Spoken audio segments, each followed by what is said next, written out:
Good morning, participants. Welcome to Pedagogy Training. My name is Professor Francis Indoshi. I'm the chairman of the Department of Educational Communication, Technology and Curriculum Studies at Maseno University. I'm accompanied by my colleagues from the department, Dr. Joseph Rabari, Mr. Isaac Mogaka, and Dr. Joash Kowino. The topic of our presentation is constructive alignment of learning outcomes, learning activities, and assessment of learning outcomes in the development of e-learning modules. Our presentation is going to be in 4 parts. There will be concept of constructive alignment, which I will deal with. Then there will be development of learning outcomes, which Dr. Rabari will deal with. There will be development of learning activities, which Mr. Mogaka will deal with. And then there will finally be assessment of learning outcomes, which Dr. Joash Kowino will deal with. So I begin on the first part of the presentation, which is constructive alignment.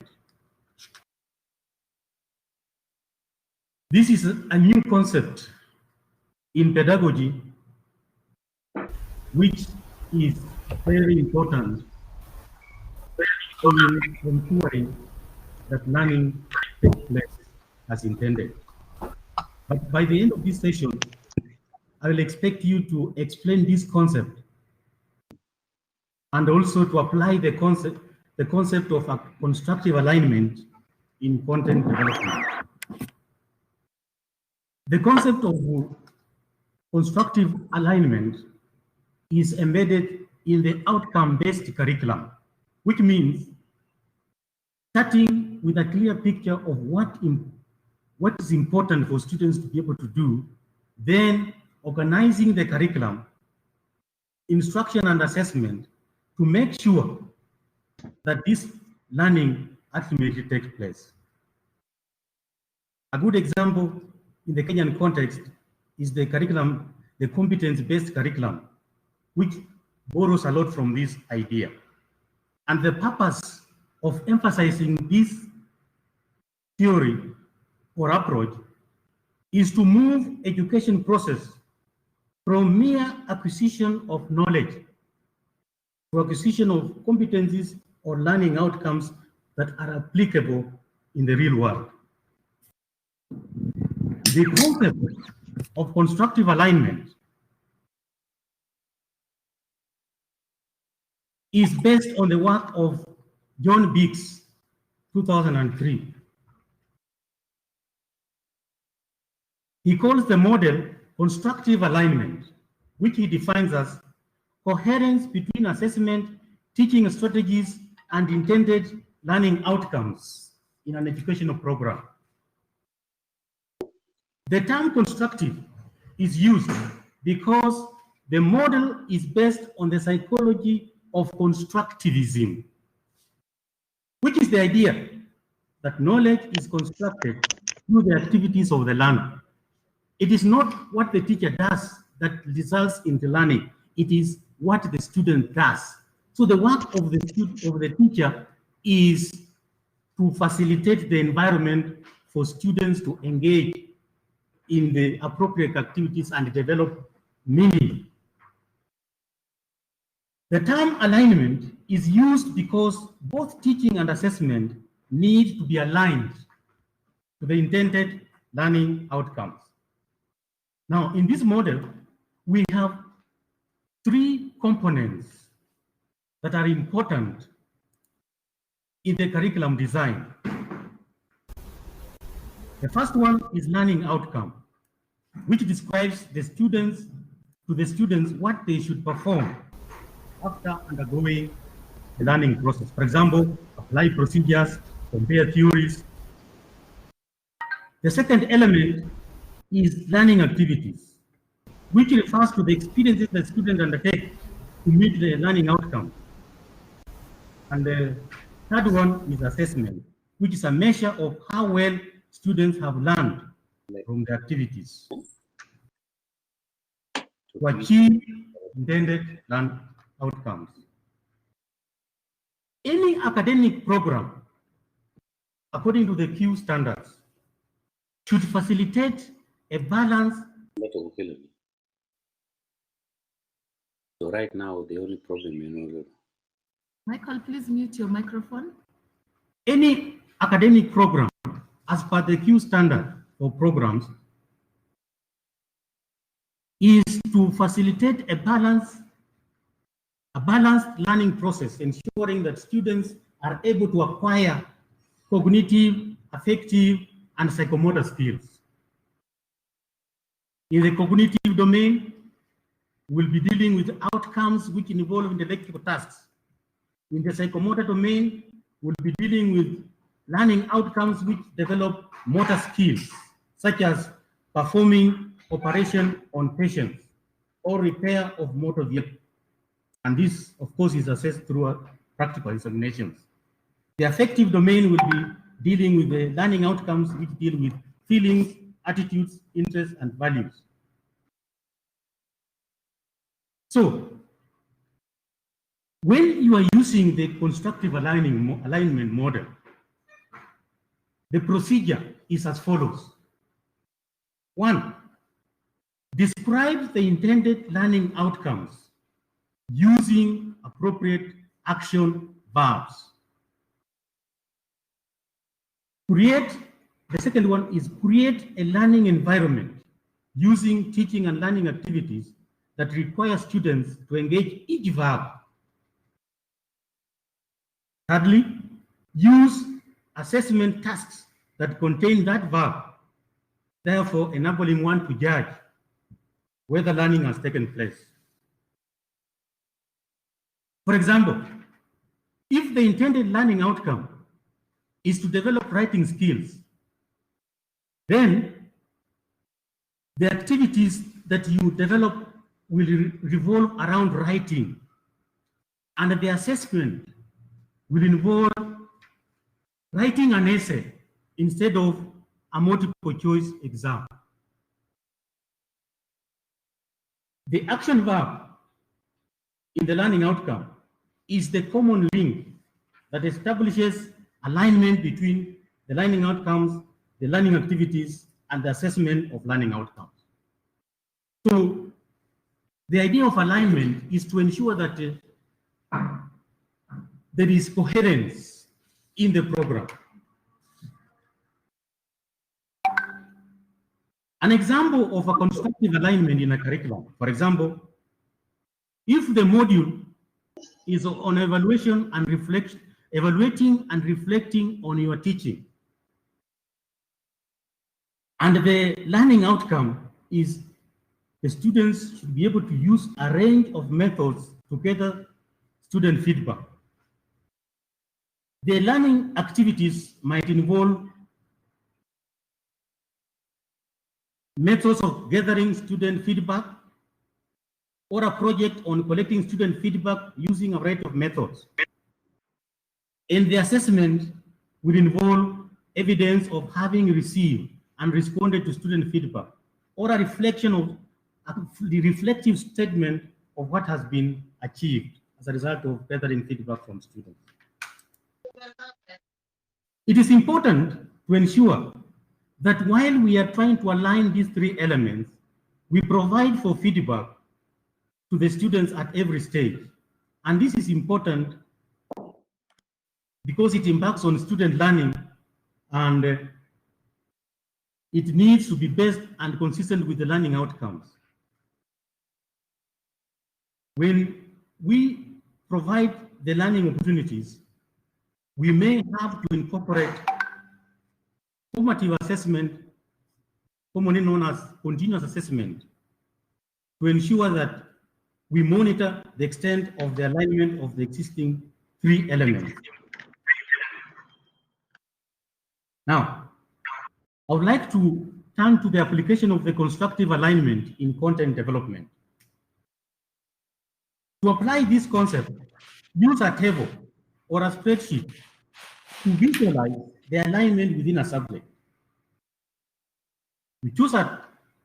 You take a topic and start with the subject learning outcomes.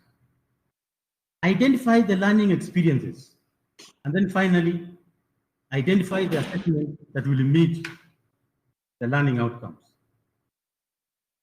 Example, if the learning outcomes you intend to have are, for example, the students will be able to, one, explain how constructive alignment enhances student learning. Two, design a subject using the principles of constructive alignment. The learning experiences or activities that you should plan in the module might involve reading information, analyzing subject learning outcomes, referring to taxonomy tables, and so on. And the assessment that you will develop for this activity is the students examine and analyze subject learning outcomes and develop aligned assessment tasks or develop teaching and learning experiences. What are the advantages of using constructive alignment in content development? We will be more effective in evaluation of modules and courses. There will be greater standardization, leading to fairer and more reliable assessment. There will also be greater transparency in teaching and learning process. There will be greater coherence in program learning, and it will also ensure that practical learner engagement in the teaching learning process. When we align these three elements, it is very difficult for a learner to escape without learning. As I come to the end of my part of presentation, there is a session evaluation, and I would like you to choose a topic in any of your teaching courses and develop the content by aligning learning outcomes, learning activities, and assessment of learning outcomes. Thank you very much. That's the end of my presentation. At this stage, I would like to invite Dr. Joseph Rabari to give us highlights on how to develop learning outcomes when developing e-learning modules.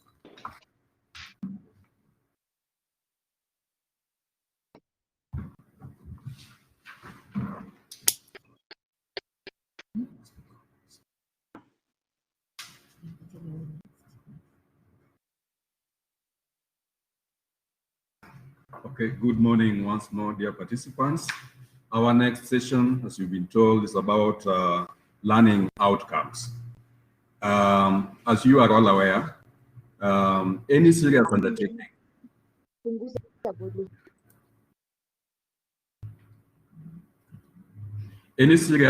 undertaking requires planning. And planning requires that you have a target in mind, what you want to achieve by the end of that session. And this applies to anything that we do in life. So this session is not an exception. We have what we call session learning outcomes, which are the targets for this session.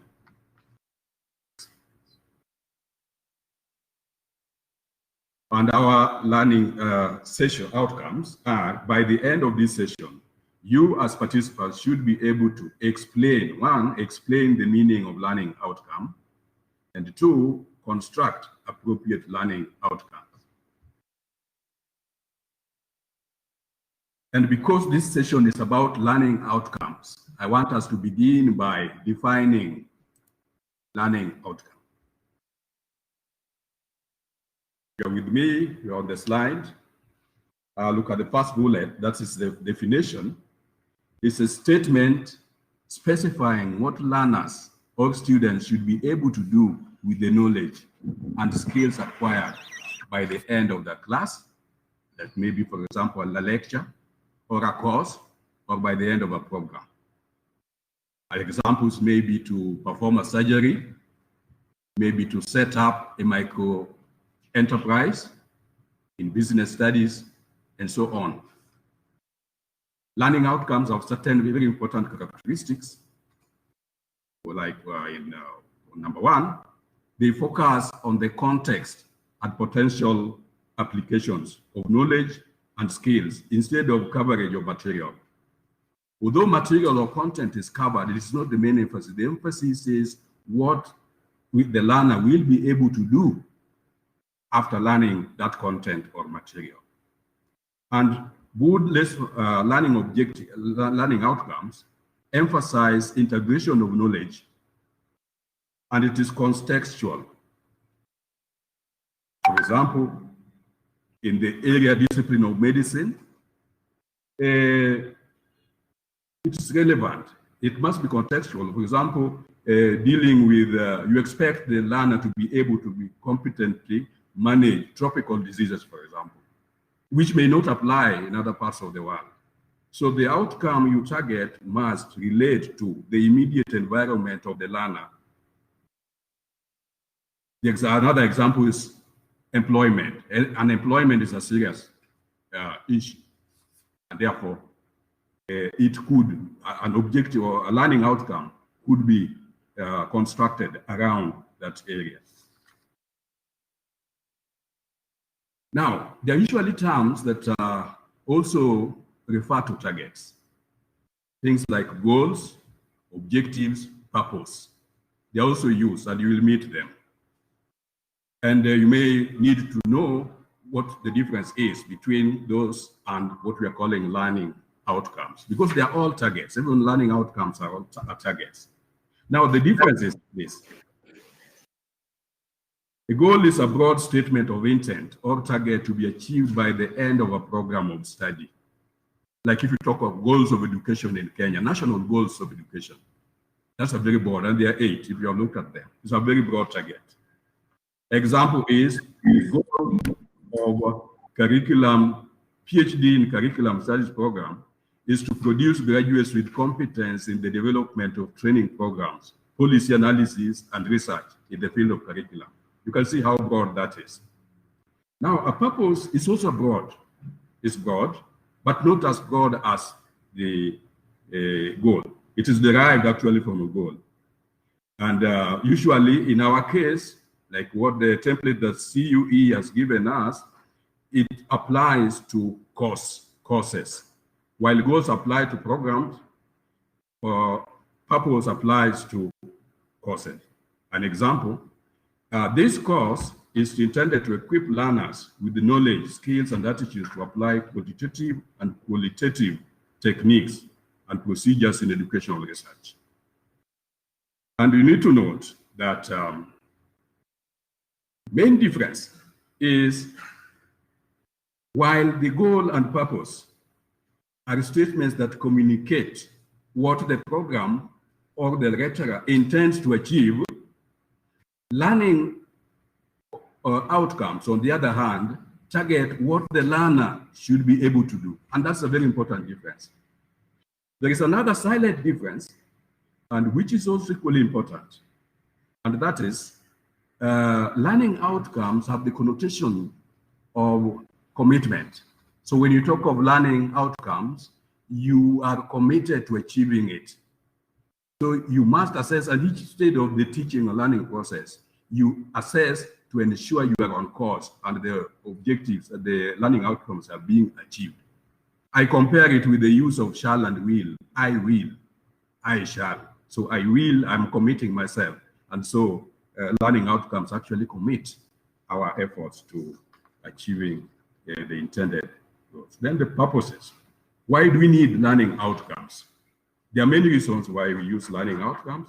First of all, they serve as links between the broad goals, the broad purpose, and what is practically implemented in the teaching learning situation. So it is a breaking down of goals and objectives into what can be directly implemented or taught.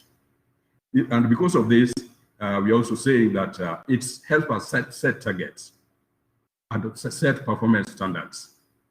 And it is the basis of assessment.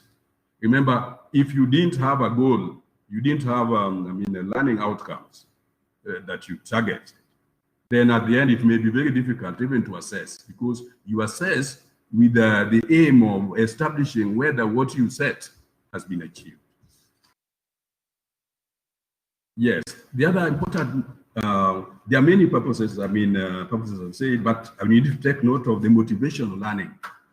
When you provide learning outcomes, if you make it clear to the learner, then they become focused because they know what they stand to achieve if they remain committed to the course. So it motivates the learning process. And it also directs their reading. We encourage learners to do a lot of work on their own. And that may be difficult if they don't know what is expected of them by the end of that course. And that's very important reason for a learning outcome. Next. How to construct.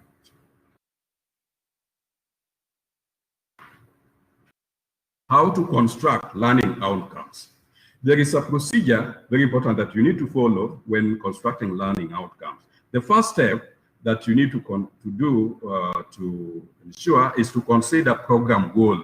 I said goal is the overall. So you consider the goal, and then consider also the purpose of a course.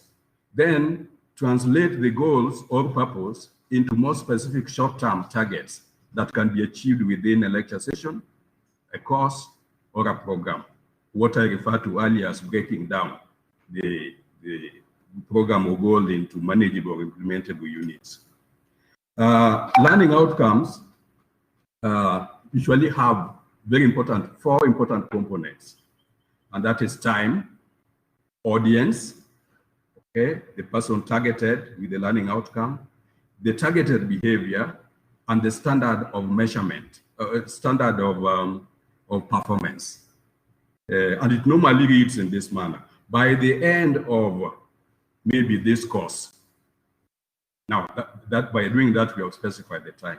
The audience is you or the learner should be able to, okay? Then the behavior may be to manipulate or to construct or to design or to explain something, okay? So behavior is expressed in terms of an action verb, as you have been told by a professor, and it includes the object of action. For example, to write a concise report of a diagnosis, or to determine the value correct to plus or minus 0.1 microamperes, for example, in physics. The word concise there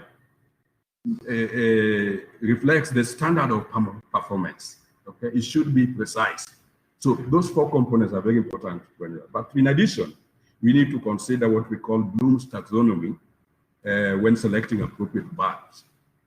Bloom's taxonomy.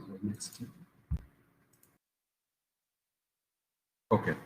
Now, Bloom came up with a classification of knowledge. He classified knowledge into 6 levels, beginning with the easiest or the lowest to the highest. And according to him, recall. Okay? We all agree that actually the lowest level of knowledge is being asked to name something, or being asked to state something, being asked to define, or being asked to just remember. So that such activities just require recall, and that is the lowest level of knowledge. So he calls level 1 the recall. And recall has to do with remembering, recalling information, recognizing, listing, describing, retrieving, and so on. If you look at that table, the second column of it. Then the second one is understanding or comprehension. And you can also see the words that go with it, that level.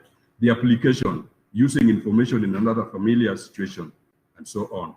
The words that refer to it. Next. 4, 5, 6, and so on. So number 4, analysis, that is exploring the structure of, for example, exploring the structure of a cell, of nucleus, or analyzing literature or literary text, and so on. Evaluation has to do with making decision, or making a decision, collecting information, analyzing with the purpose of making a decision, making value judgment, weighing options to decide the best option to adopt, and so on.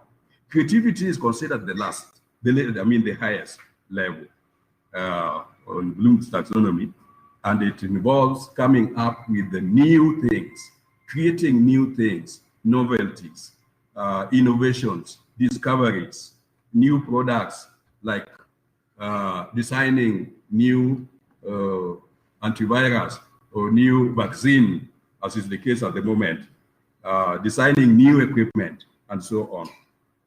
Now, what we need to note again, there are so many levels, 1 to 6, but learning outcomes emphasize application, and therefore we should employ more of the last 3 levels. Okay. Most of our learning outcomes should be based on the last 3 levels. Examples. Here we have the example of a goal. I've already given you one earlier, but I just want us to see how it relates. The arrow here means now learning outcomes are derived from the goal. And specific learning outcomes here are, by the end of the program, the learner should be able to design, blah, blah, develop, and so on, train personnel, etc., manage and advise, and so on, apply advanced methods, and so on. What I would like us to observe or take note of is that the program, the broadness of the scope, or the scope of the goal, okay? And then how pitched, the high-pitched learning outcomes by way of the action verbs we have used, design, train, etc. They are high-pitched learning objectives. And that is expected because this is a PhD program. And then the 4 learning outcomes collectively meet the goal, okay? But again, they are also broad because they are at the program level. Learning outcomes are at the program level. So they this should have been course. So further examples, you give you some further examples in your PowerPoint presentation. Okay, but the next example now gives us the example of a course, the purpose of a course, and the learning outcomes of a course. Again, the verbs used, take note of the verbs used, the critique. Learners should be able to critique, to select, to generate, to write, to apply, and so on. Okay, next. The next example is about a specific, an undergraduate course. The previous ones were about PhD, but this is now undergraduate. And I want you to see, again, still we are emphasizing the use of the upper 3 levels on the Bloom's taxonomy. So, next.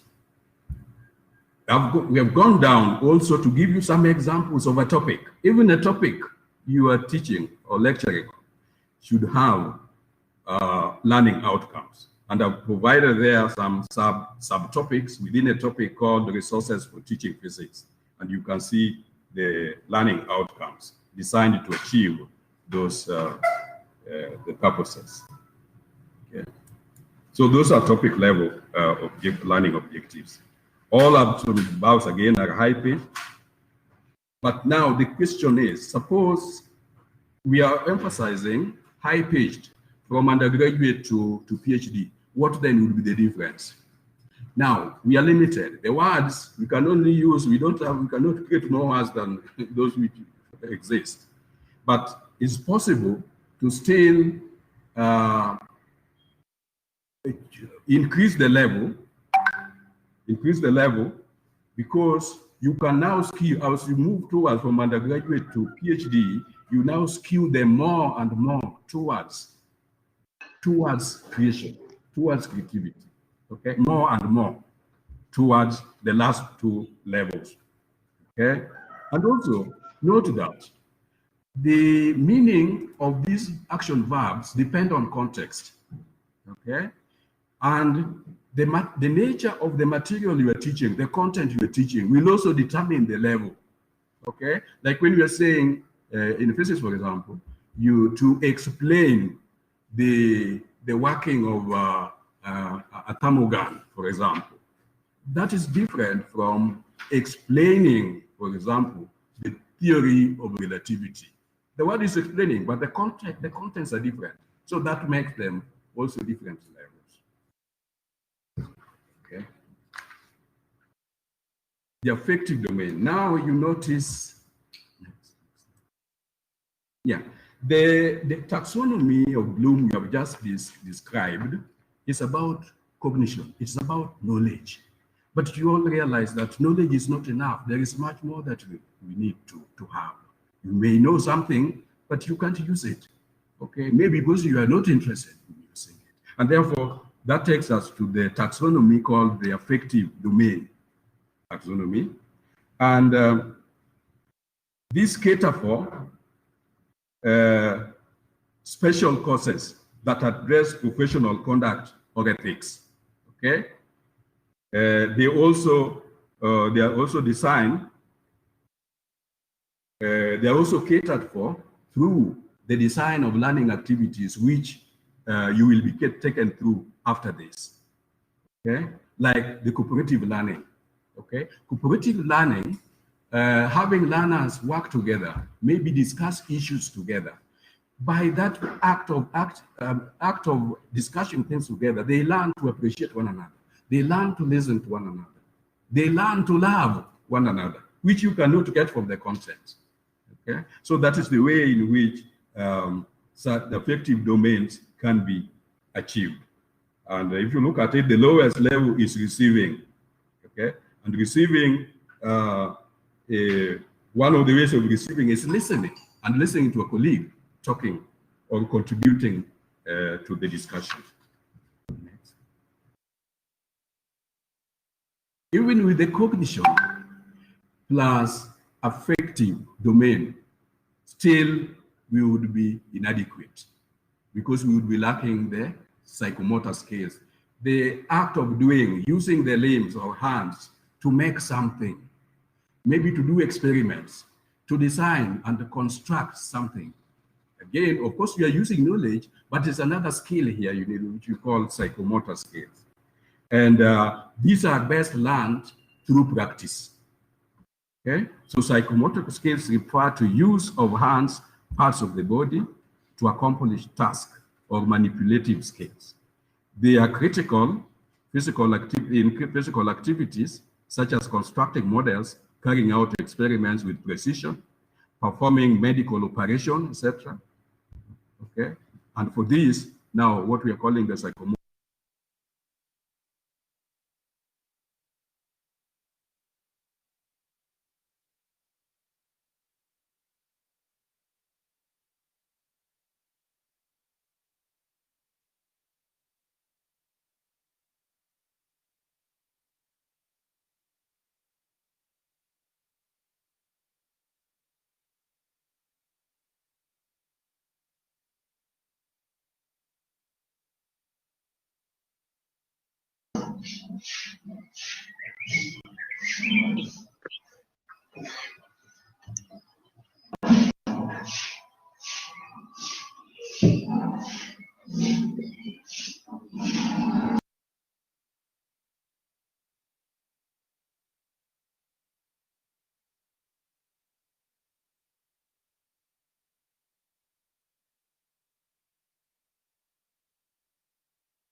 Okay, so as a way of evaluating this course, can you try to construct or formulate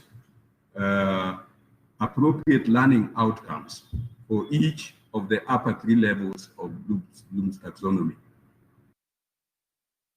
Thank you. Okay, and now I'm going to invite my colleague, Mr. Mogaka, to do a presentation on learning activities. Karibu, Mr. Mogaka.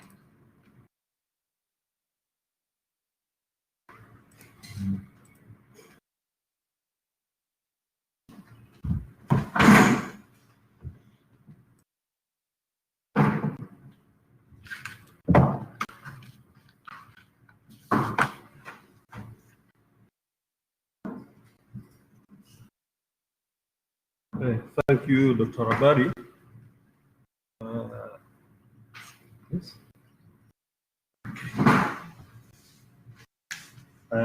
Thank you, Dr. Abari.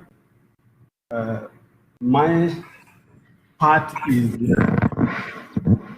on the learning activities, and by the end of the session, the participants should be able to explain what is a learning activity and construct a variety of learning activities from topics in your course. In this presentation, I intend to look at a theoretical background of learning activities. Then I will define what's a learning activity, look at the need for learning activities, give a guideline for constructing and selecting learning activities, and finally, examples of learning activities. I start on the theoretical background of learning activities. The first presenter dwelt much on the theoretical background, and he focused on constructivism. And constructivism is the most current theory for instructional design and learning. And the main idea about constructivism is everything is focused on the learner. The learner is willing to explore his or her environment. The role of the instructor, the role of the teacher is to facilitate, to ensure that the instructional environment is favorable for the learner to explore, to learn more. And you will appreciate right from the beginning, we are not talking about teaching activities. Teaching and learning, they are two sides of the same coin. The focus is on learning. Once learning has taken place, it is when we can also talk of what teaching has taken place. Most of the activities are implicit. What is so clear, what is so open, is what we focus on, what the learner does. Now, if I go straight away to theoretical background of learning activities, the first thing is pre-learning preparations. This is where we have to ensure that the prerequisites, the background knowledge, what the learners come with in the lecture, in the course, has it been captured, has it been incorporated in the course? A student doing medicine, does this person have the prerequisite knowledge to participate or to pursue the course? It is done in most cases by pre-testing, but in our case, we normally see if a student has scored a grade A and so on, we assume that this student has covered the essentials that need this person to prepare for the course. The other thing we look at is the learning outcome, and my immediate presenters really talked much about the learning outcomes, but let the learning outcomes be stated clearly for every topic and every unit. And what is important, we should always inform the learners what are the expected learning outcomes. It is not for the teacher's consumption or the lecturers. It is for the learner. Most presenters, most lecturers, most teachers assume and they don't really explain the learning outcomes. They are clearly written, systematically done, and then the learners are informed accordingly. The other thing is the organization of the content. Theorists have come, Bloom, Robert Gunn, Brunner, they say once the content is well organized, in a logical way from the simplest to the most difficult, what we call hierarchies of learning, so that there is a smooth progression. You are a group of people that do a lot of systems, circulation system, respiratory system. Teaching, learning has components, they are systems or subsystems. So unless these systems work coherently, and this was really emphasized by the first presenter, that content organization must be coherent, must work for the common good. So the other component is as we have to look at the individual differences. Even if we have students who have a class of 44 or 46, still we will find that when you actually teach them, you'll find that their rate of understanding, their rate of participation is quite different. So this is why we say we have to be aware that learners learn at various rates and in different ways. So this is why in our preparation, in our involvement of the learners, we have to consider their individual differences. Motivation is very important. We may have a class of students. If we don't really stimulate, we don't expose them to a variety of experiences, then the learning becomes meaningless. Instructions are developed in such a manner as to be both important and interesting, meaningful to the learner. So, as I said, the objective, the learning outcome must be explained right from the beginning. The learner should be aware what is expected of him. Acknowledgement of success in learning is provided to encourage further learning. You know, the most important thing is how we involve, how do we make the learner interested in the learning process, whether you are there or not. The other component we have to look at, and again, with your area, you need supporting materials for your work you are doing. The instructional resources, you are doing a practical. Some practicals, they are not possible in our labs. You need a video, you need a simulation.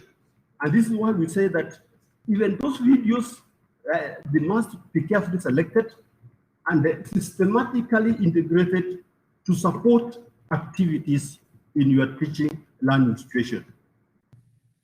It should be flexible, and they should also increase opportunity for adaptation to the individual needs. One of the techniques that Constructivism emphasizes is participation. The learner has to construct his or her own knowledge depending on the experience. So participation requires the learner to write, answer, solve problems, engage in many instructional activities. Participation may also take the form of physical activity or a performance. As it is the case, as I've said, your area involves a lot of practicals. The learner must have what we call hands-on, participatory learning. The learner has to do so that that experience is gained. Feedback is also very important, and we say feedback is emotive. There are cases even when we give instructions, the learners, not all of them get the idea or the procedures to follow in an experiment in a lab and so on. So we have to tell them you have tried, but you have missed one or 2 points. Feedback takes place by providing correct answers against which learners can check their responses. Constructive criticism is important, and informal discussions is part of the evaluation or reflecting on what we have done. Reinforcement is also by receiving confirmation. When the learners receive confirmation, the tutor, the lecturer is concerned, these people keep on learning. They are motivated to keep on doing the work. Let me go to the second part of what is a learning activity. And a learning activity is designed or developed by the instructor or the teacher to bring about or create favorable conditions for learning. So the immediate presenter talked about Bloom's taxonomy. These activities you are engaging the learner, how have you organized them? Right from the simplest to the most difficult. Do you have in your presentation 1 hour lecture, 2 hours, 3 hours? Do you have a variety of activities? What you engage the learner so that meaningful learning takes place. So these are activities designed or developed by the instructor to bring about or create favorable conditions for learning. In fact, another one for instruction is actually creation of knowledge. So the teacher has to engage the learners to achieve the learning outcomes. The learning outcomes are broad, but it's out of the learning outcomes that we come to break down to the learning activities. What you anticipate the learner to do and achieve at the end of the session, at the end of 1 hour lecture, at the end of 3 hour lecture, and so on. What is the need for learning activities? We need to stimulate experience.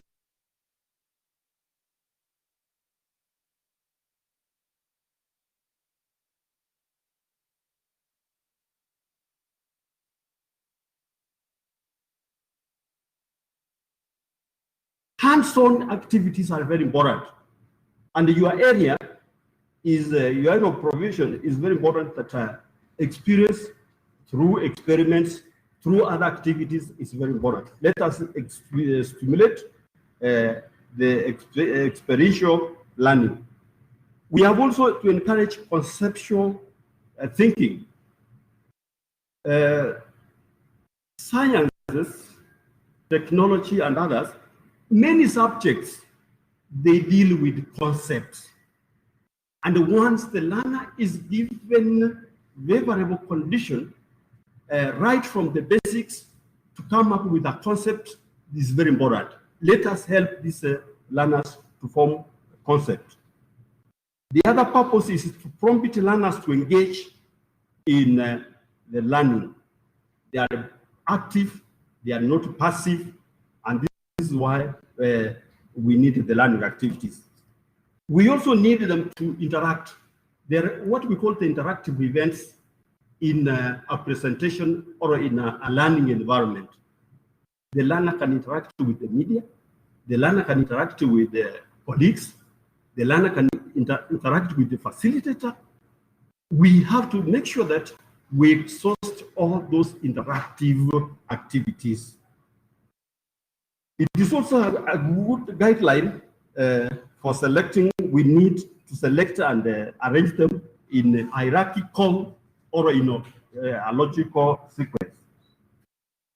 We also need to establish the background and the prerequisites of the learners.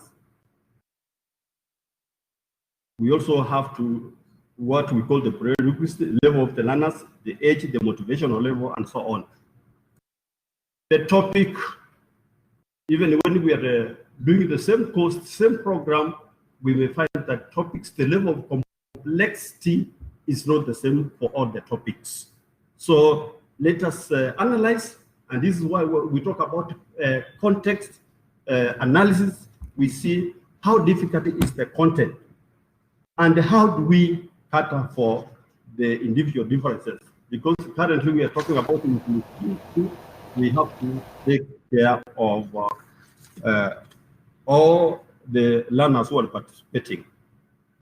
Guidelines for selecting and constructing learning activities. As I've said, we heavily rely on the learning outcomes. And this is why we say instructional design is a system. We talk about content, we talk about the learner, we talk about the learning outcomes, we talk about goals. All these must come together. So one of the things we have to look at is the learning outcomes. And we have commented the background or the prerequisite of the learners. We have talked about that. The other, we go to examples of learning activities. Here we need the learner to observe maybe a video. There are some practicals. For sure, you have examples in your subject area. You cannot bring the real things in the lab. You need maybe a video. You need a simulation from somewhere so that the learners can be guided and see the main things. Brainstorming is one of the most important, where maybe you come up with a crucial, a controversial topic, and you want to see how the participants are reacting. There are cases where you cannot give all the lecture notes. You also have to link the learners with some materials so that they read. Writing is also very important. After reading, you need them to do something to summarize the work they have done or a follow-through in a form of assignment. Discussion.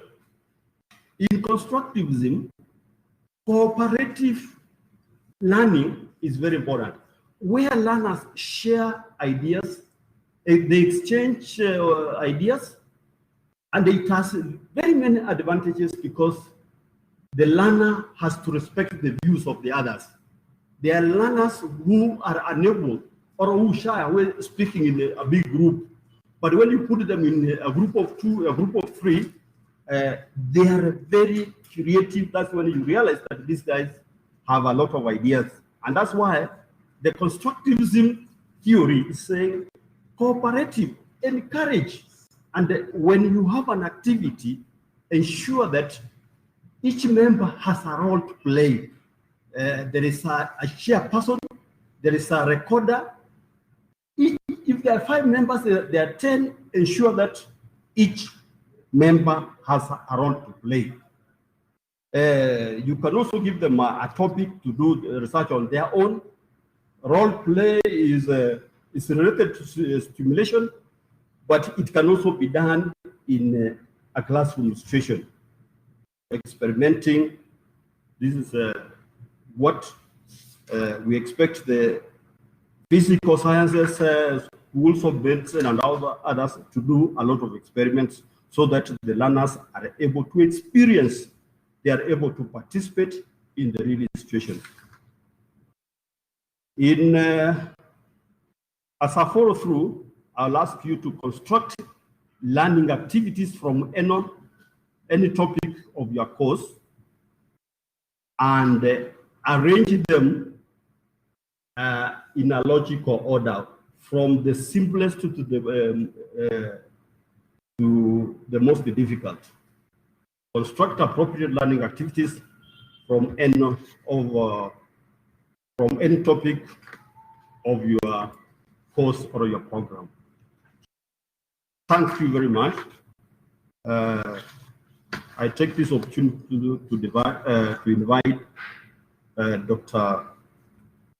Kowino to take us through in the evaluation component.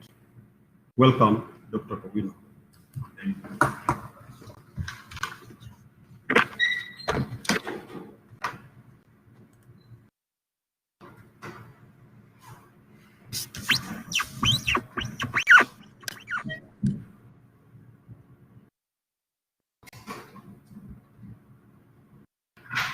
Presentation. Presentation.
You can start the presentation when it's loading. You can just start when it's loading.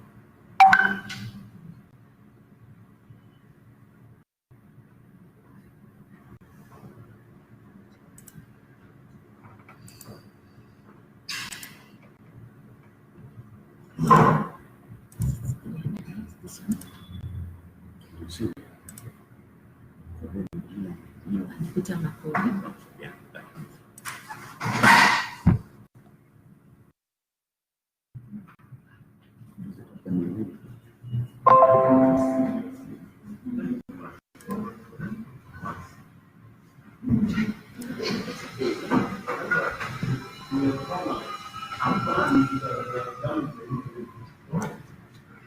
This power blackout.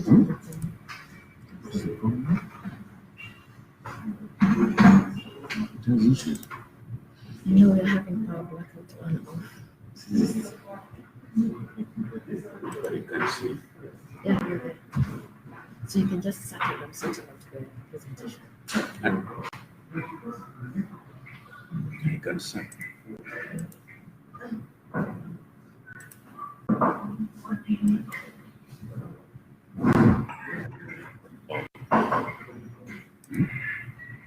See? This one is Prof Indoshi's.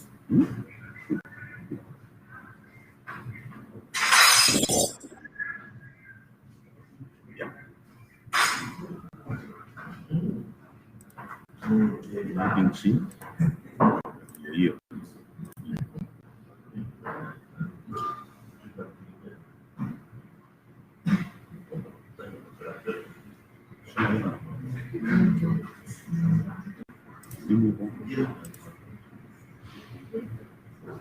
E-learning option. Okay. This is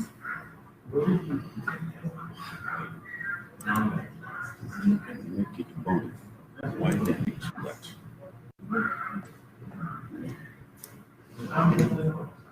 Now, good morning, ladies and gentlemen. I trust that you've enjoyed the presentations which were made earlier on. And now before you is Dr. Coveno of the School of Education, Department of Educational Communication and Technology. I want to take you through one important aspect of teaching, or one important aspect of pedagogy, and this is known as assessment. I trust that even as you woke up from sleep, you did not just come to my class without making certain preparations. You spruced up yourself, you looked up, you looked at the manner in which you are dressed, and of course, if you're a user of makeups, you also went and preened yourself before your mirror and confirmed that they were well applied. And therefore, assessment as such is a normal human activity. For those who read the Bible, you will come across the book of Genesis chapter 1 verse 31, which says, After God had created everything, he looked at it, he looked at them and certified them good. I believe that assessment forms part and parcel of normal human life, or part and parcel of normal human behavior. We have to always judge the quality of our work. Just like in a wrestling match, before the wrestlers lock up, they will always try to size themselves. That aspect of activity, or what we call sizing, is some form of assessment, so that they weigh their strength, whether so that they may know where to start from. And of course, by sizing yourself, you get to know what the likely strength of your opponent is. But then, what is the meaning of the term assessment? This is a systematic process used to determine the extent to which learning outcomes are being or have been achieved. It is normally done through measurement and evaluation. Measurement refers to a point, or refers to a practice of assigning value or numerals to a learner performance. In majority of cases, measurement is quantitative. On the other hand, we also have another term here, evaluation, where we have use certain adjective to describe the quality of our work. We normally use terms like excellent, meaning higher scores, very good, good. At times we use the terms poor, or when we want to be polite to our learner, we can say that you have tried but not quite, and therefore pull up. All these are aspects of assessment. The question that we need to ask ourselves is, what are the various types of assessment that we have, or that we always have to put in practice, in order to determine whether our students are achieving what is meant for them, or whether our teaching is on course? Basically, we have two types of assessment, and these are formative assessment and also what we call summative assessment. When teaching is is on progress, we have to make some reflections on what we are teaching. We have to ask ourselves whether our learners are mastering what we are teaching them, and therefore we engage in what is called formative assessment. That is to say, while teaching and learning is in progress, we normally ask give oral questions, we give class tasks, assessment, tests, and even end-of-term examinations. Normally, formative assessment is used to identify students' needs in order to guide them towards desired goals. In other words, it is used to provide the teacher with useful information about the strengths or weaknesses of the students within an instructional context. But we also check whether we are, our pedagogical practices are in the right direction that is desired in order for us to achieve what we call the learning outcomes. We also have what we call summative evaluation, or summative assessment. In summative assessment, we sum up all our evaluative or judgmental activities. And this deals with summing up processes of learning at the end of the course. And it is primarily concerned with purposes, progress, and outcomes of the teaching learning process. We normally use summative assessment to determine the effectiveness and the worth of our programs. We also use it to predict the general trend in the teaching learning process, and also to identify problems that might hinder the achievement of the set learning outcomes. We also use it for certification. Remember, I said that even formative assessment serves certain purposes. And a few of the purposes that formative assessment serves is one, to determine whether learning is in progress. Apart from that, it tells us whether our teaching is on course. And of course, it enables us to collect data that we can use in reviewing the manner in which we teach, or the various teaching learning resources that we need to make use of. We may ask ourselves, how do we assess, or which tools do we need for assessment? Now, there is what we call direct assessment and indirect assessment. Indirect assessment we use, for example, in the area of medical science, we can use projects, we can use paper presentations or thesis, we can use case studies, we can use exhibits, and apart from that, we can also use what we call clinical evaluation, as well as individual portfolios, where we look at individual performance of various students that are pursuing a career in medical science. Now, apart from that, we also may use what we call tests of knowledge, or the cognitive approaches that we need in determining whether our students are achieving or not. Written examinations play a very important role. You remember also in the area of medicine, we can use what we call multi-source 360 degrees review. Here we involve members of the faculty. We can also use peer assessment of what the learners are doing. We may also involve allied health workers, for example, nurses and others. It is a teamwork kind of assessment. Now, we also have objective structured clinical examinations. That is another important tool for assessing the achievement of our learners.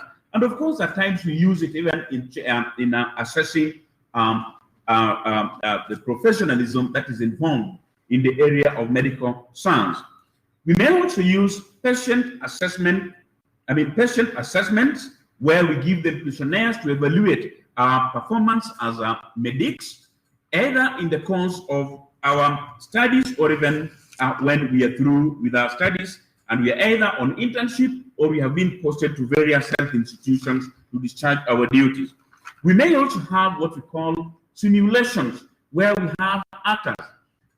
Some students may be acting as patients, while their colleagues act as physicians or medics who are taking charge of them at the time that they are in hospitals. Now, apart from that, we can use what we call critical incident reports for purposes of self-evaluation. And lastly, we may also use reviews of patients' complaints and probably professionalism lapses. All these are some of the tools that, for example, we can use in doing assessment in the course of training our medics. Now, there are also what we call the general methods of assessing our students. We can have testing, apart where we use, which is commonly used in our schools and faculties. And apart from that, we also have what we call general examinations. But then, as we construct tests, or as we prepare our students, as we prepare exams for our students, there are certain considerations that we need to put in place. For example, we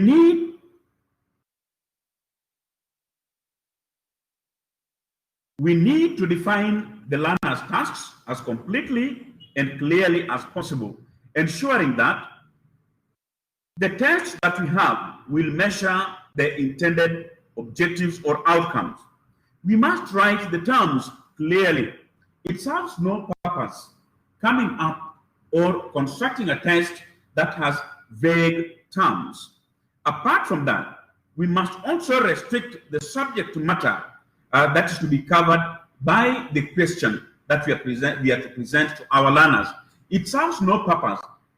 Far-fetching items that are not relevant to the examination or that in actual sense we never exposed our learner to during the course of instruction. Now, besides that, we also have to check the adequacy of the questions by seeing whether other experts agree with what we have done, and we must ensure that our tests measure the intended objectives. Now, there are measures of a good test, or what we call characteristics of a good test. A good test should be valid. That is to say, for example, it should measure the intended skill for which, that it is supposed to measure. Apart from that, it should be reliable. That is to say, consistency in scores. If the test is given to a similar cohort or a similar group of students pursuing medicine, for example, that test should yield the same result. Now, we also have to consider what is called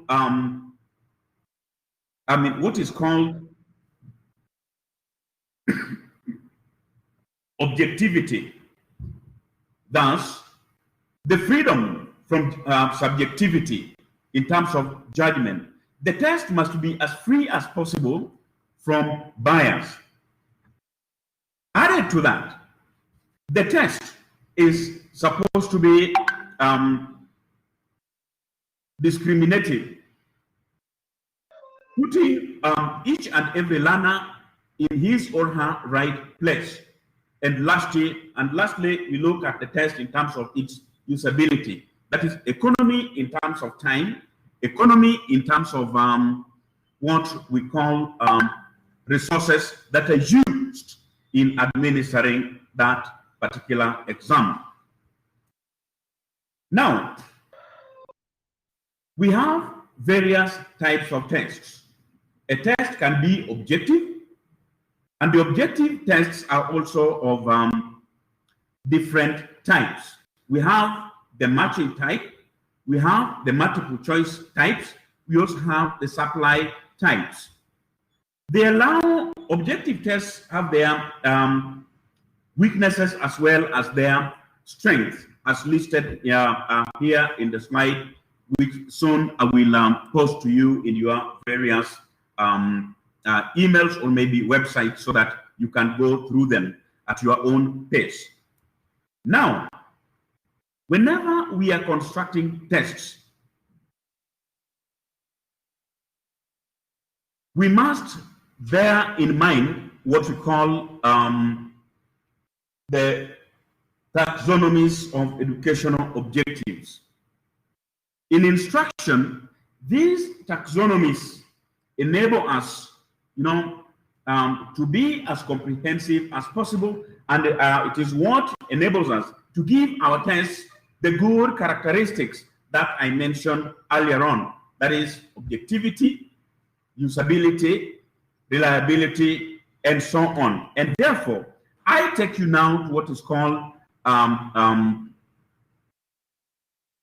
the table of specifications,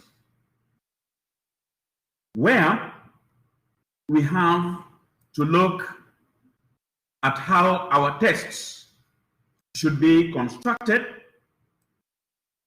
with recourse to what we call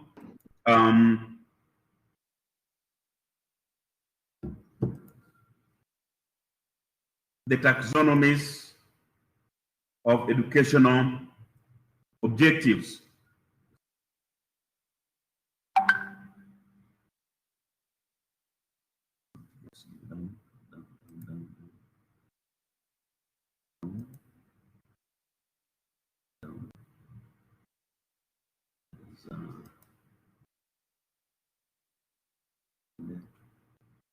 Let's see. This model.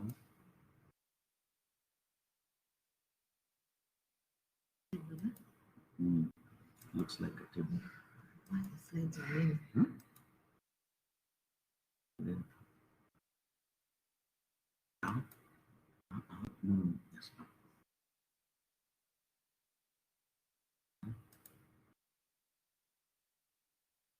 Now, in the table of specification,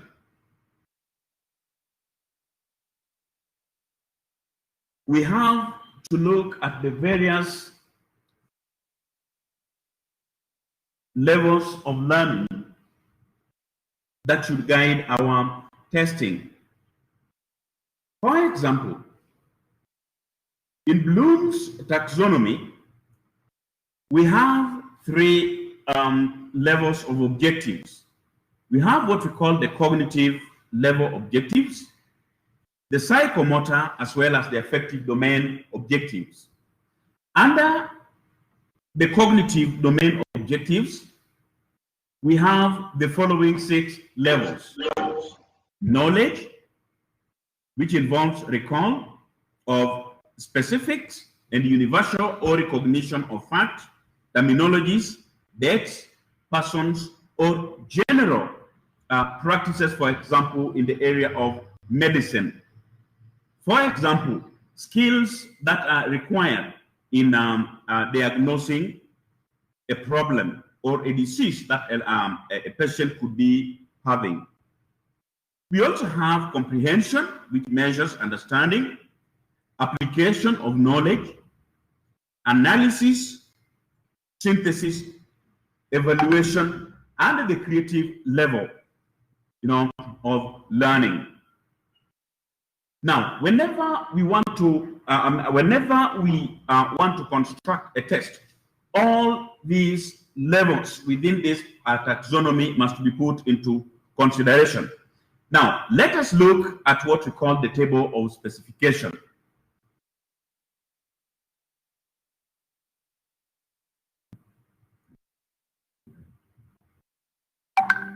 Yeah, there we are.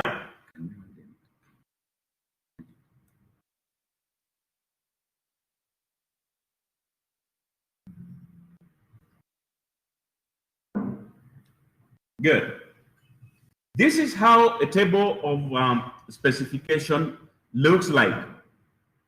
I gave the example of the subject of history, but now we can look at it from either the natural sciences perspective or from the medical, what we call a medical class perspective.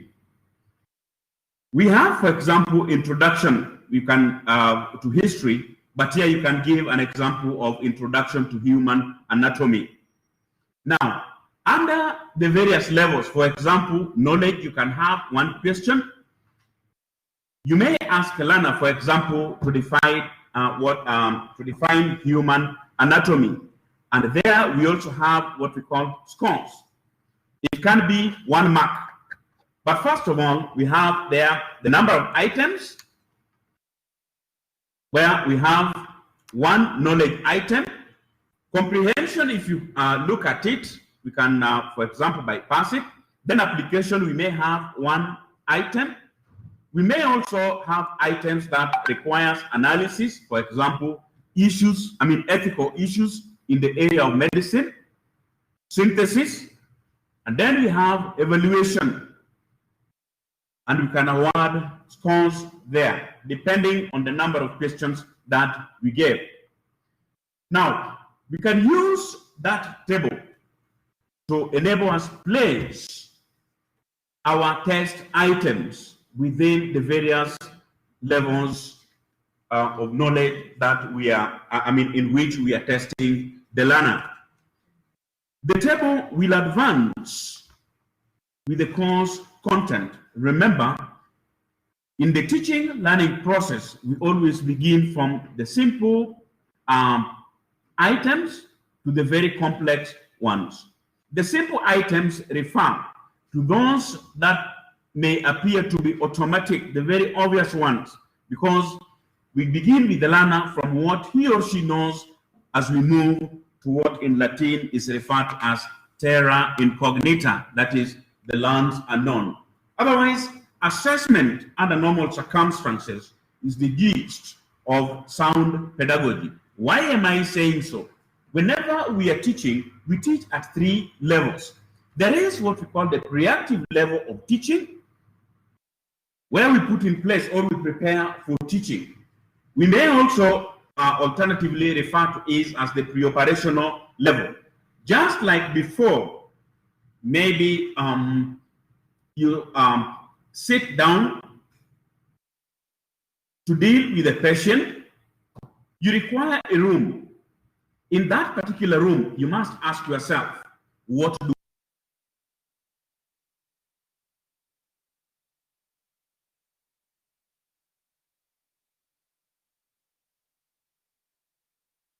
maybe the heartbeat rate using a stethoscope and such kind of items. Now, for you to set up such a space or such a room, assessment is very necessary. Currently, you must ask yourself, if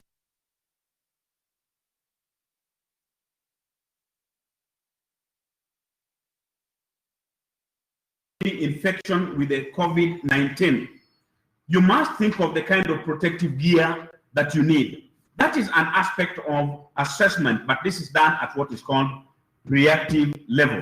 Later, you engage the patient now in what is called interactive level.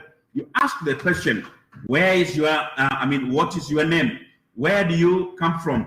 The aspect of epidemiology, then you may ask the learner, you may ask the patient, for example, when did you start feeling this kind of thing?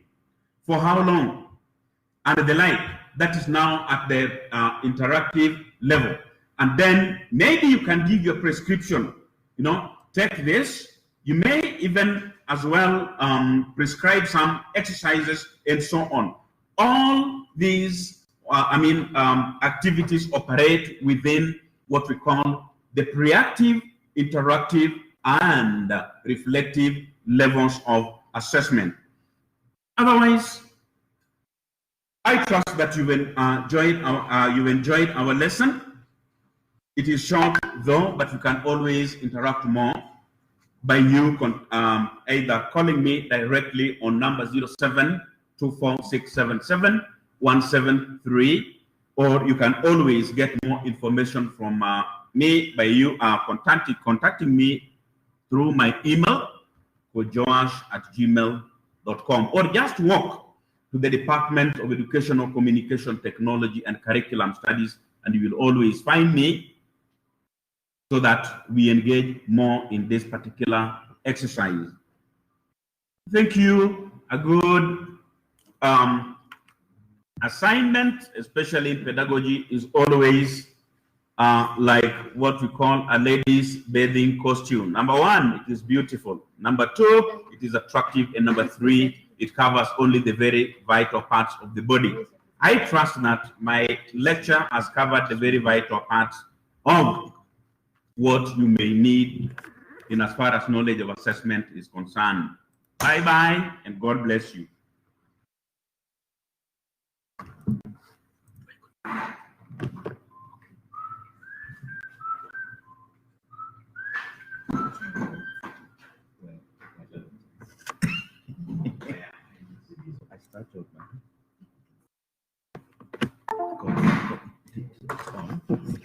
Okay.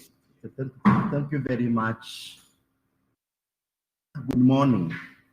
So we are here to make a presentation on how we can able to include a learner with the special needs in an e-learning mode of facilitation. And the presenters, we are 2, Dr. Joel Oktoy and Dr. Josephat Shachakaduma. So who are these learners with special needs? Learners with special needs are those with a learning difficulty or a disability that makes them unable to learn in a normal way, and therefore require a customized instruction to enable them to realize their learning and developmental potentials.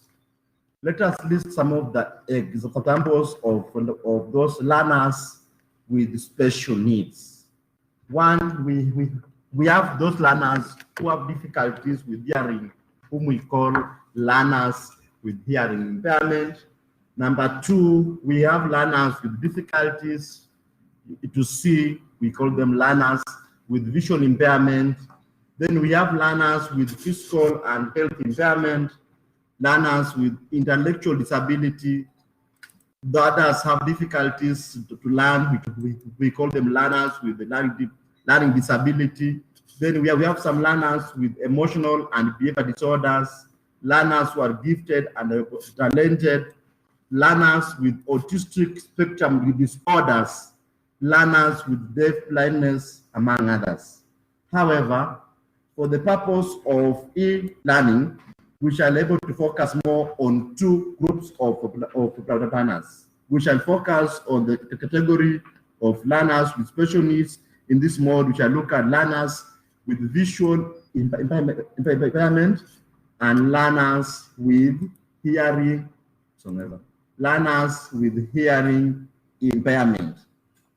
This because these two groups of learners, they experience difficulties with the learning tasks that demand the use of vision and to hear.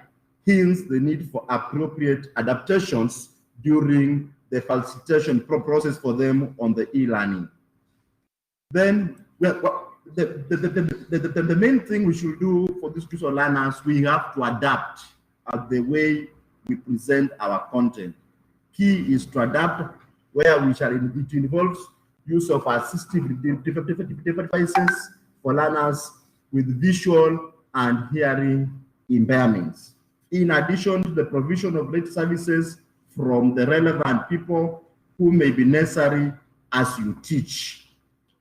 And for learners with visual impairment, the key adaptation will be in terms of speaking more. You have to verbalize more, you must voice more. And the key adaptation for learners with hearing impairment, they may not be able to hear normally, and the key adaptation is in terms of how do we talk, how do we communicate with these learners. They may not speak, some they may not hear. You must adapt the skills as you communicate to them. Next. Let us move to how do we make online learning accessible for the deaf, hard of hearing learners. Deaf, hard of hearing students are those with inability or limited ability to receive auditory information, which adversely affects a child's educational performance in your class. These deaf students have a hearing loss that is greater than 70 decibels.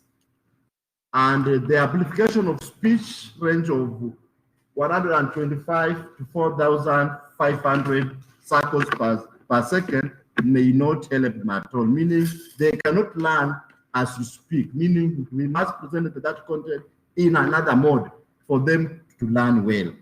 Therefore, face-to-face communication for this type of learners shifts from audio oral, where it involves hearing and speech, and we move towards the visual mode, where we expect the learner to see, observe, and sign. For example, we shall involve the use of Kenyan sign language, which is key for the deaf.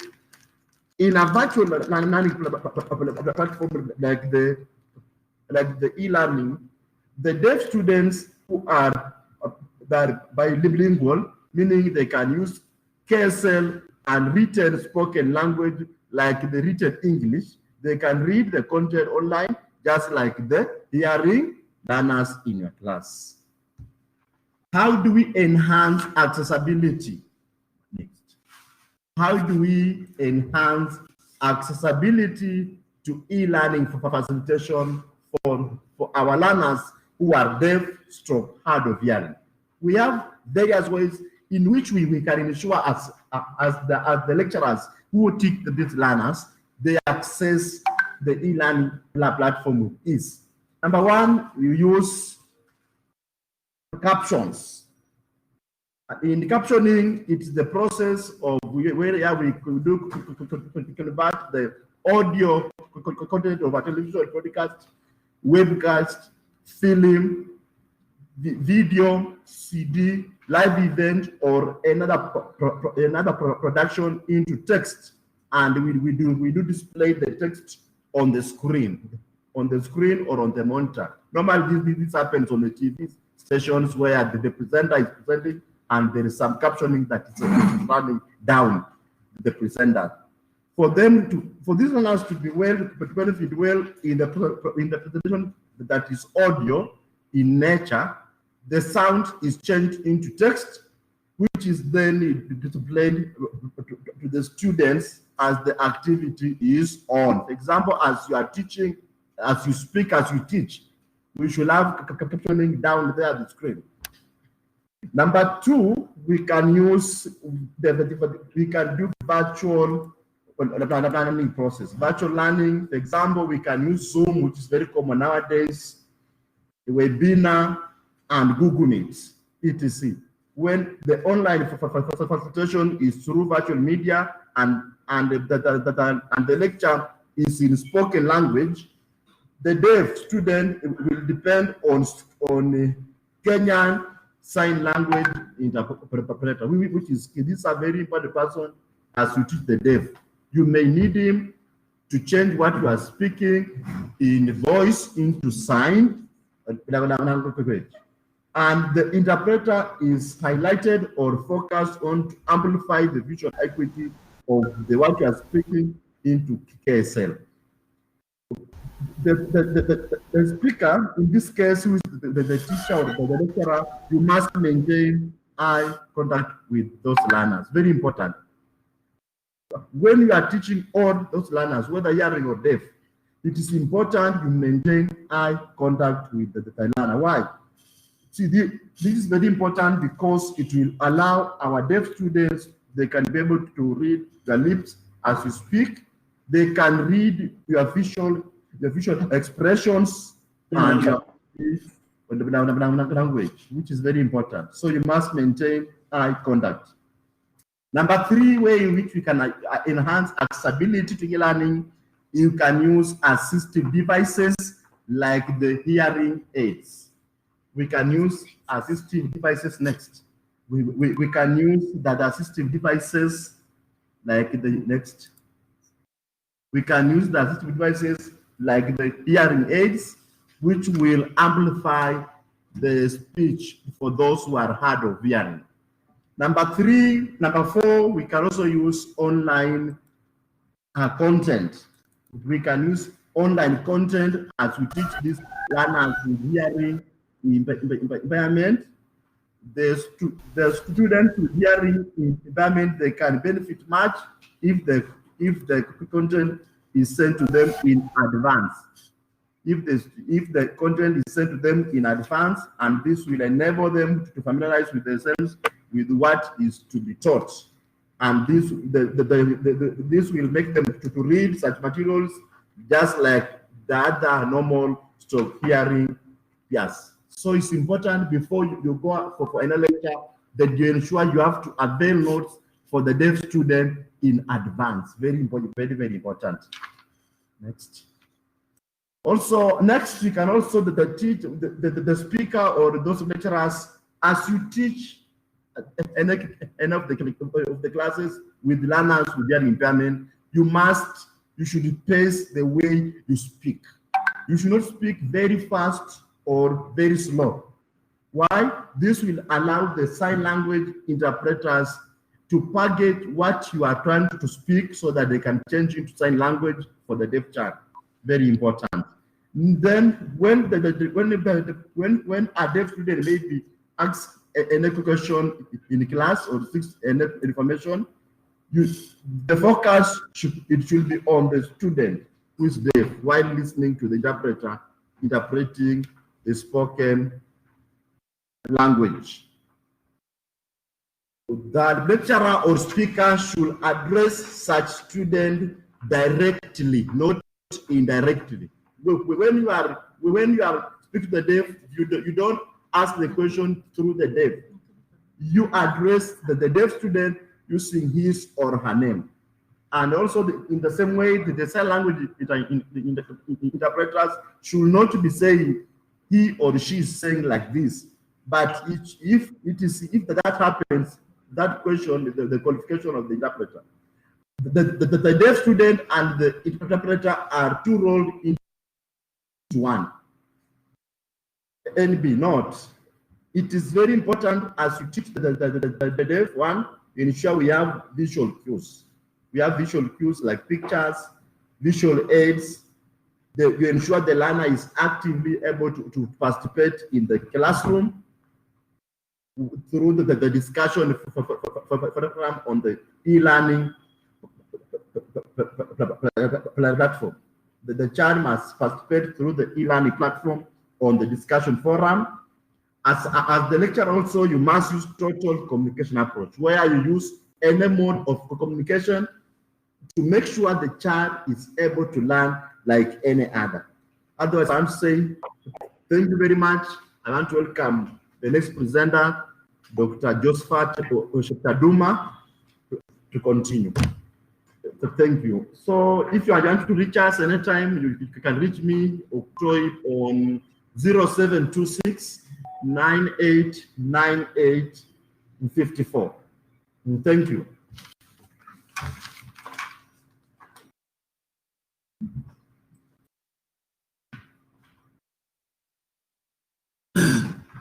Thank you very much for this session. I welcome all of you to this lecture, and I want specifically to discuss the content referring to learners with vision impairments and the devices that are used to enhance learning. First of all, let us define who are these learners with visual impairments. These are learners who are unable or limited, who have limited ability to receive information visually, so much that it adversely interferes with learning. It is therefore an impairment in vision that even with the correction, it affects the child's educational performance. Learners with vision impairments are categorized into three groups. One, those with low vision. These are learners who use optical aids for reading and writing. They may not necessarily read or write using Braille. Then the second group are those who are functionally blind. They have some functional vision, but read and write using Braille. And then there are those who are totally blind. They have no vision, and they entirely rely on tactile and auditory signs for their learning, and even in the movement in the environment. They use Braille for reading and writing specifically. Ways of enhancing accessibility to students with visual impairment to e-learning. It's very important for us to take note that we have already three categories of learners with visual impairment, and that while we shall be working with them, we must take note of each one of them, the evidence of learning, and even the materials they use in learning. So, for example, we are going to use various devices and materials, and some of them will be for those who have low vision, and others will be for those who are totally blind. And somehow, somewhere in the middle, there could be some who can use low vision and use those for totally blind learners. So, first, before I even discuss about the learning material, I think it's very important to note that all the materials used for learners with visual impairment the learners must be familiarized with them. That if a learner is totally blind and you are introducing a device or some material, they must be familiarized with the material first before they use the material. Very, very important, because then most learners will not be able to use the material that they're not familiar with the way it operates. And not only that, we have some learners who are not just having visual problems. They also have something in addition, like some difficulties in coordination, some physical difficulties, etc. So that has to be taken into account as you access the materials for them to use. Assistive devices, students with visual disability may require special tools to access information online. They include one, CCTV. It's a magnification system that is used by learners who are blind or have low vision, and it magnifies images on the screen. And as I've said, the learner needs to be familiar with this device so that they know how to operate it. Because the ways it has been designed in a way that you can magnify it to make an image big or small. And as we shall see, there are some learners who prefer large images, and others who prefer small images, and others who prefer colored, and others who don't prefer any color. And there are some who have just one color in their lifetime. And then we have screen readers, and the JAWS program, and visual desktop access that are used. These are software that allow individuals with visual disabilities to read the text on computer screen through a braille display or a speech synthesizer. You can see it can change into print or into braille. And this is something that you need to really train a learner to operate. Otherwise, they'll not be able to use it. Then we have braille imposter, and to convert print to braille or vice versa.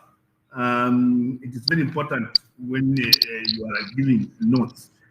And we have the screen magnifier,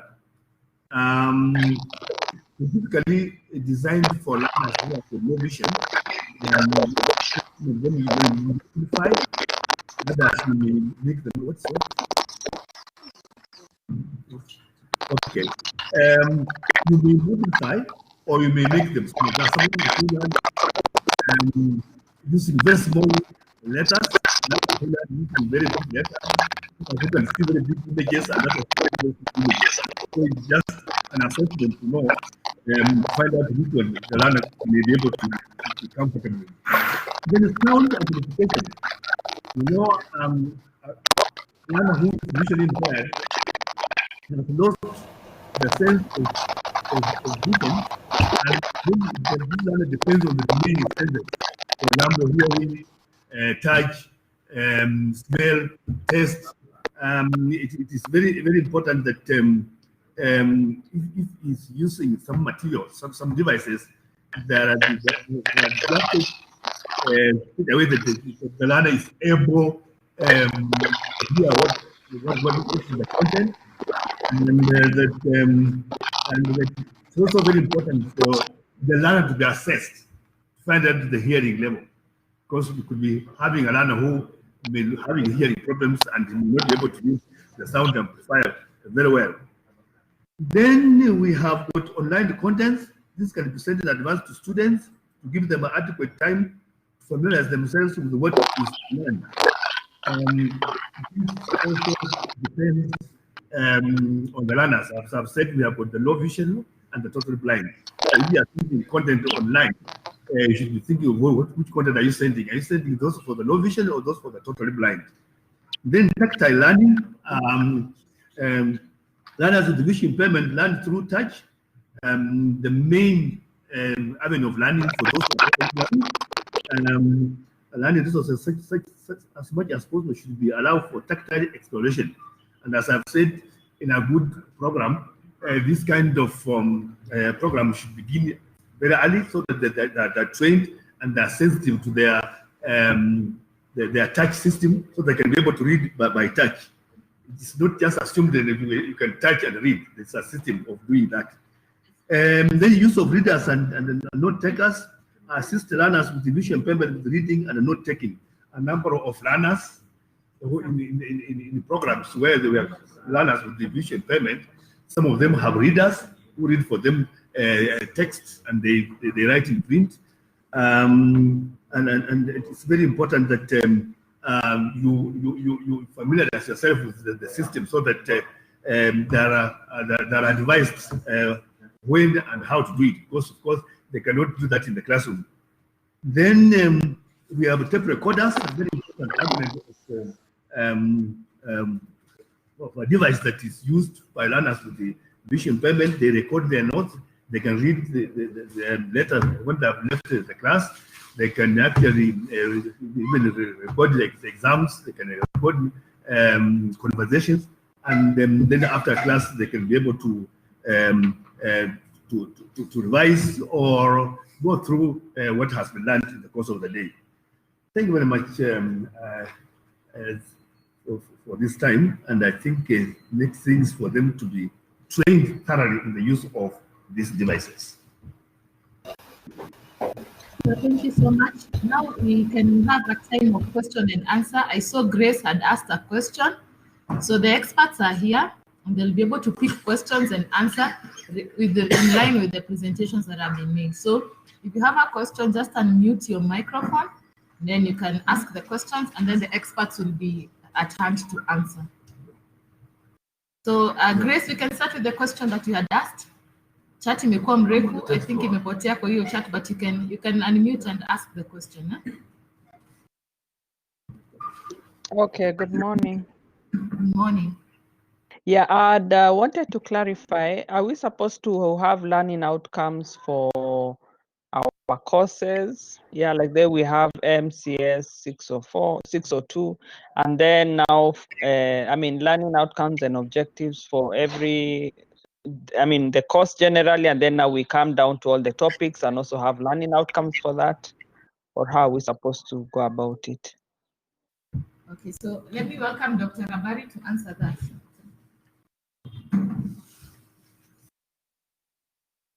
Thank you so much for the question.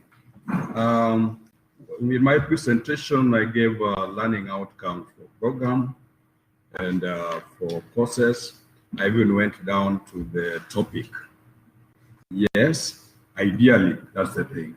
But when you are developing now our programs or courses, I think we need to follow the format that has been prescribed and given to us by the CUE, okay? Where they have, I think they have goals for the program, they have a purpose for the course, and then learning outcomes for the course, okay? So these others are just to assist you to be finer, I mean, to make your instruction or lecture more effective. You need to also focus, even that lecture you are giving, what are the outcomes that you target at the end? It would be better. Thank you.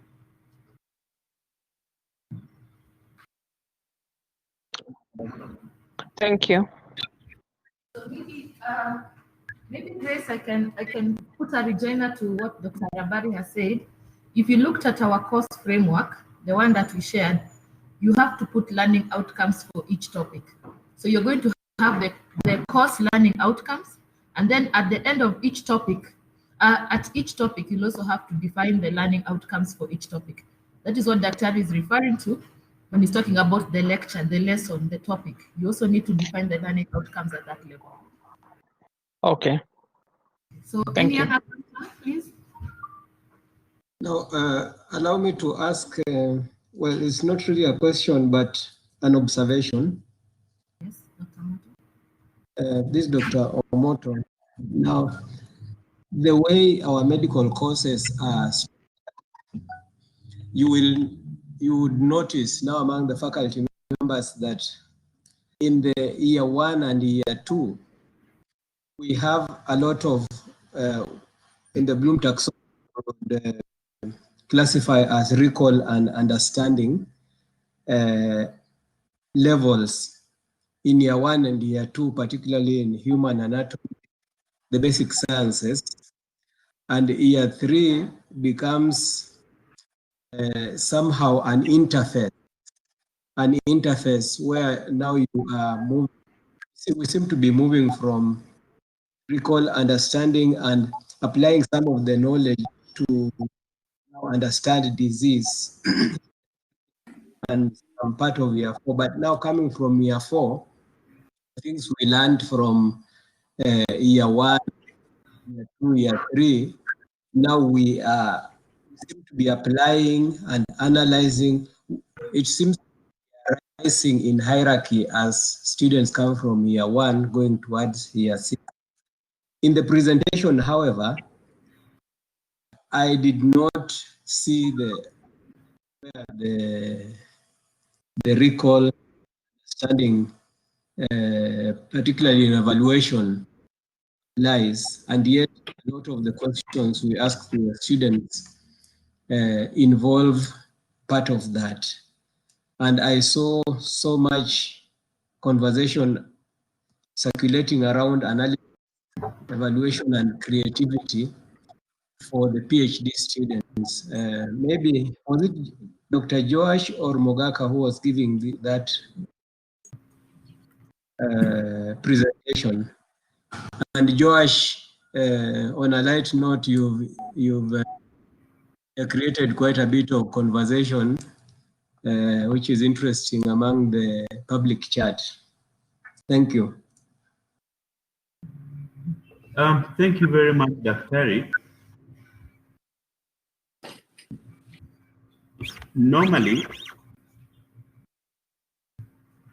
questions that deal with recall operate at the lower levels of knowledge. And here we only examine the learner on what he or she knows. And it advances with time. In the recall questions, there are certain terms which are very common, or terms that I say we normally make use of at that particular level. That is what,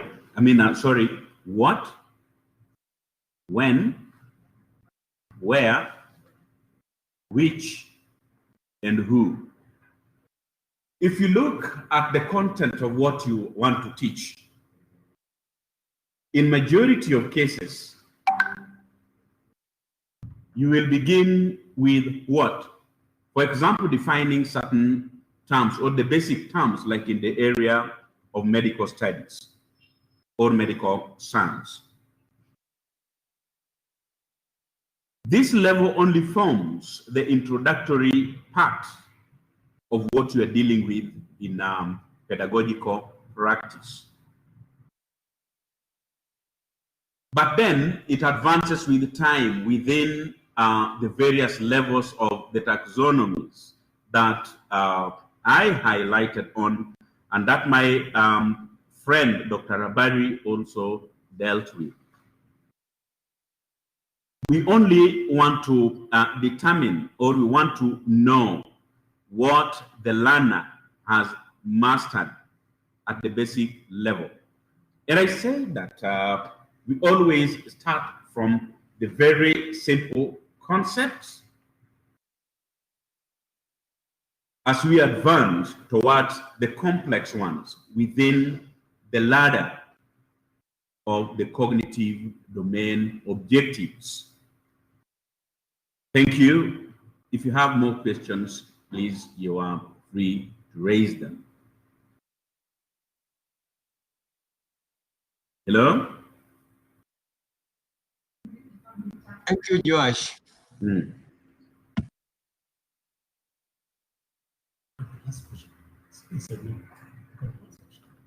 Are all these learning devices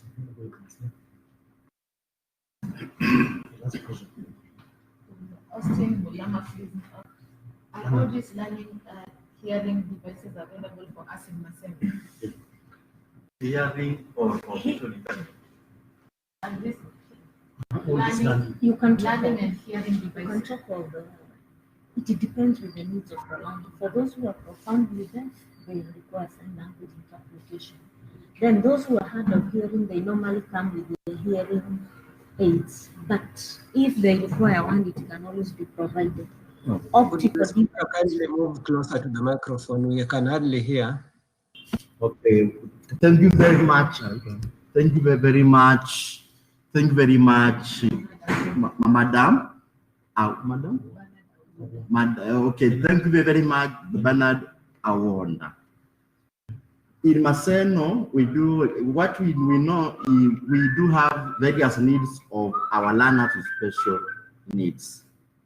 For example, for those learners with hearing impairment, it will depend at the level. If the learner is profoundly deaf, meaning he cannot able to benefit at all from speech, what you need is a sign language interpreter. And Maseno University has 3 sign language interpreters. And for the hard of hearing learners, we have those learners who can hear, but to a smaller extent, very simple. The learner should sit in front of the class as you teach. You face the learner, you maintain contact. Or for those who can able to benefit from the hearing aid, which is also available in the shops, they can be fitted with a suitable hearing aid after they have been assessed, and they learn like other learners. And for the learners with visual impairment, we also have the various groups. For the learner with low vision, we can able to enlarge the print, which is just you change the font from normal font 12 to 18 or to 12 or 24, and this will also depend with the type of the visual loss.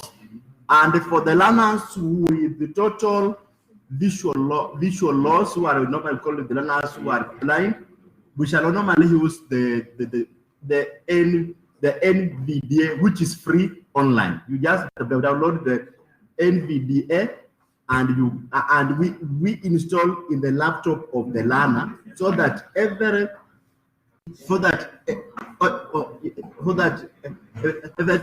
notes you send the learner, it can be changed from text to speech.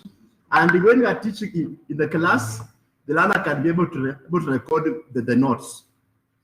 You are using the phone or any of the recorders which are also there. Maseno has recorders. We can just give the learner, you're able to record the notes. Thank you. So maybe a rejoinder to what Dr. has alluded to. I want to make this connection to our recording. Remember, we learned about how to create voice over PowerPoints in our previous training, and we are going to repeat the same training in the 3rd day.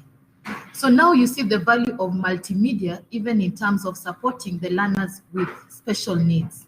So those who are blind, so when they are able to listen to your voice over PowerPoint, you're taking care of their interests. In response to the sign language, there might be some of the recordings you're going to make that you may need that sign language interpreter of Maseno University to be able to come. We will record them and we'll put them just next to your video. So as the learners are watching your video, we can have the sign language interpreter. We're going to embed them onto your video. So for those recordings that you feel and also if you have these special learners in your class, please come and let's have that discussion at the eCampus for your course. Then we can be able to make those arrangements with the School of Education, the Special Needs Department, and we'll be able to see how we can do the adaptation of your content to meet the needs of those special needs learners within your class. So all these have been taken and been factored into. So in case you have those learners in your class, come and we'll be able to see the adaptation techniques that we can put. Apart from that, on the learning management system, we have a feature for adaptation for the people who have low vision. So the system can be able to enhance the text so that the learners are able to see it better. So don't worry about that. We have already taken care of that in the learning management system. Okay, so we can pick more questions. Dr. Omoto had indicated that there was quite a storm that was created in the chat when Dr. Kowino was presenting. Okay, the chat is too long, so maybe those who posted can be able to unmute and ask the question so that the experts can be able to answer.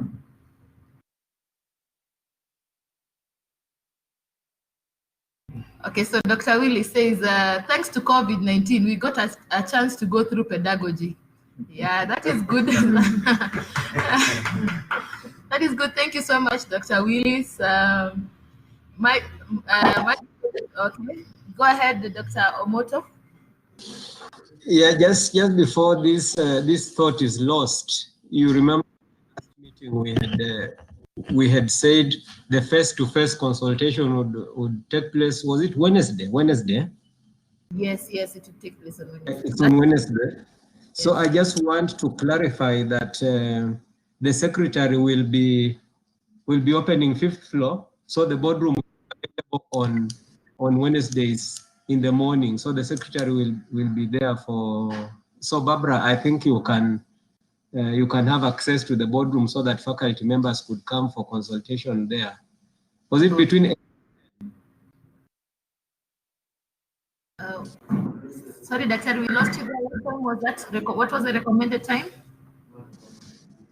8 to 10. I think that's the time we had suggested. Okay, so 8 to 10. So for those who have those special reconsiderations, we can meet there 8 to 10. And I will also share the phone numbers of the pedagogy experts so that more inquiries can be channeled to them and they'll be able to support. I think the day as mentioned is not the correct one. I think the dates were 27th of July.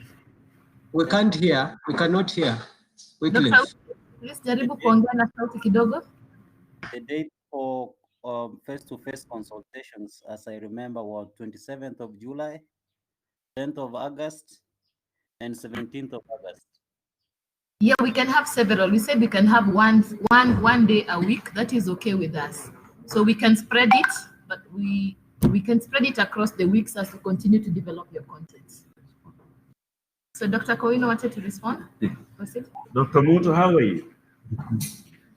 I'm fine, Dr. Kowino. I have not seen you asking about the kid's costume. In a normal pedagogical situation, the teacher is always advised not to make the presentation so dry. A little humor is necessary. That is the juice with which we garnish our presentations. Very nice. Any more questions on assessment?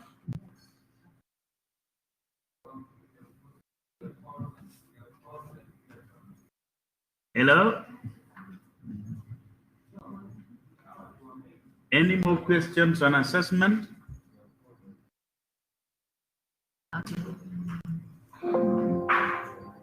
So do we have any more questions?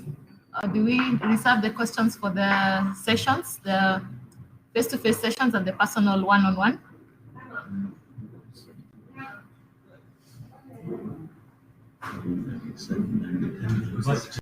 Organize sign language lessons for staff who are interested in the last. Okay, thank you, Bernard, for that question. I'll allow the Department of Social Needs can answer that. Dr. Mokabi can answer that. Mokabi.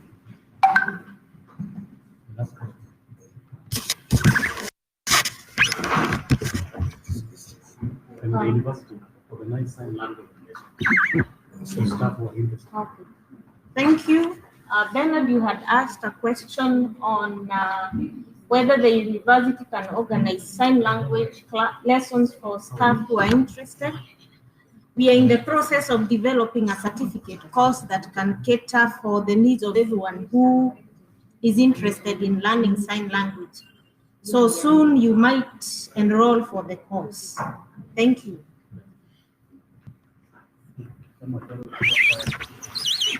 The school offers postgraduate diploma in Kenyan Sign Language. You're always welcome.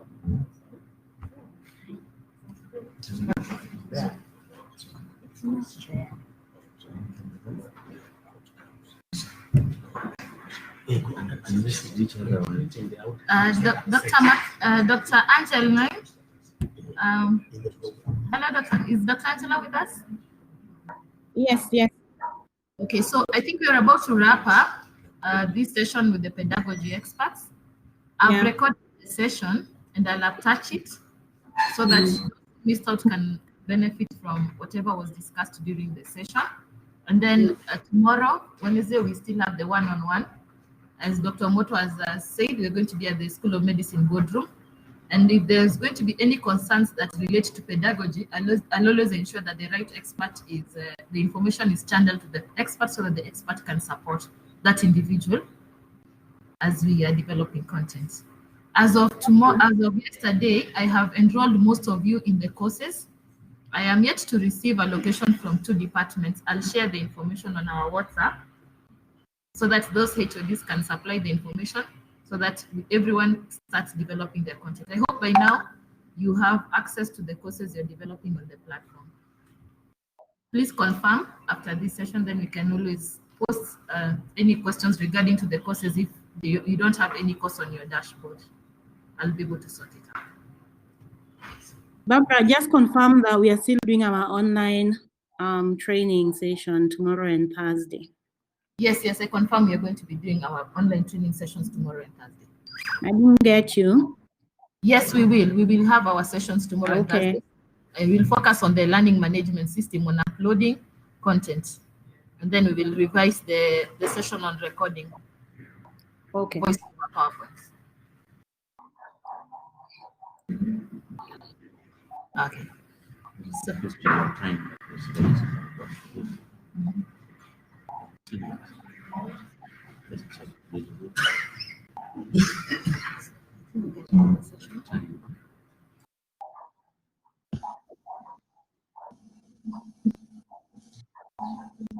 So Angela, are we free to leave?